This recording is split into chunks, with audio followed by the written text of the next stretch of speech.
Hello, bienvenue dans cette nouvelle vidéo. Tu es sur la chaîne Digitopix et je suis Gabriel Miquet et je continue la série de vidéos de 30 jours avec une vidéo par jour. Aujourd'hui, je vais te parler du matériel que j'utilise moi pour tourner, pour faire mes vidéos, et tu vas voir que c'est pas si compliqué que ça. Je vais te partager mon écran.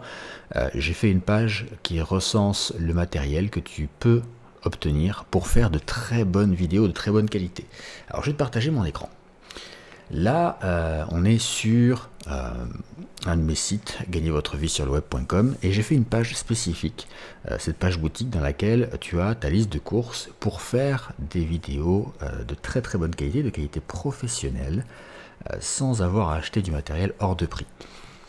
Pour commencer, tu as dû le voir, je vais remettre ma tête, voilà, lui, ça, c'est mon micro, et ce micro, c'est le Blue Yeti. Alors ici, tu as le Blue Yeti classique, et ici, un petit peu plus bas, voilà, tu as le Blue Yeti Pro. Moi, j'ai choisi le Pro, non pas parce que j'avais besoin que le son soit de bien meilleure qualité, parce que les deux se valent à peu près, même si celui-ci est un peu meilleur.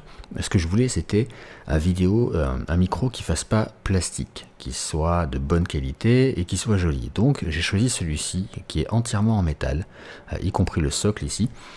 Et plutôt que de le laisser sur ce socle là, j'ai décidé de le mettre sur un bras articulé que voici. Alors celui-ci est compatible, il n'y en a pas beaucoup.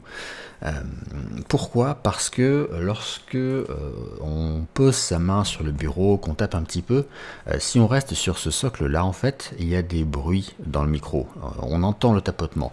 Là, je peux bouger le bureau, on n'entendra absolument rien, grâce à ce bras qui va amortir les chocs. Et aussi grâce à cet anneau là, qui est compatible avec le Blue Yeti aussi, j'ai mis beaucoup de temps à le trouver, et qui permet de complètement amortir les chocs. Ici un câble mini USB de 2 mètres, il est tressé, et comme ça permet de le faire passer ici le long du bras articulé pour qu'il soit invisible et le brancher sur l'ordi. Pour l'éclairage, j'ai choisi un anneau LED ici qui est derrière mon écran. Ma caméra est située ici au centre. J'ai choisi un panneau LED ici, mais tu peux en mettre deux, un de chaque côté. Au départ, j'utilisais ce type de fond vert pliable. D'ailleurs, sur une autre chaîne YouTube, j'ai fait une vidéo pour montrer comment on plie un fond vert. Ça a sauvé la vie de plein de gens. Et je suis passé il y a quelques mois à ce modèle-là, qui est un fond vert rétractable. En fait, il s'enroule et il se déroule. Et il est de très très bonne qualité. Si tu veux quelque chose de plus léger pour ton installation, mais tout aussi puissant, tout aussi bien pour ton éclairage, je te conseille vivement ces panneaux LED là. Tu peux les poser, ils sont petits, ils font la taille de l'écran en hauteur à peu près, et tu peux les poser directement sur ton bureau. Si tu veux pouvoir faire des transitions de scène, par exemple là tu me vois et là tu vois l'écran, c'est très très basique, hein. L'outil peut faire beaucoup plus que ça, comme lancer des vidéos, des jingles, etc. Eh bien, tu peux utiliser le Stream Deck. Moi, j'ai pris celui-ci qui a pas mal de touches. Il est entièrement personnalisable. En fait, sur chaque touche, tu mets une action et tu la paramètres comme tu veux. Et enfin, pour la caméra, je te conseille de partir sur une Logitech, celle-ci, qui est la C920, que j'utilise encore de temps en temps quand j'ai besoin d'une seconde caméra.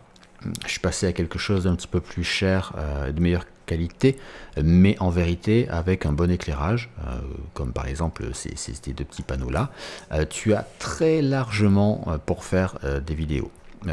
Si en plus tu as un petit peu de lumière dans ta pièce, si la lumière du jour rentre, c'est parfait. Voilà, je pense avoir fait le tour. Je te mets le lien de la page sous la vidéo. N'hésite pas à laisser des commentaires si jamais tu as des questions. J'y répondrai avec grand plaisir. À très vite pour la prochaine vidéo.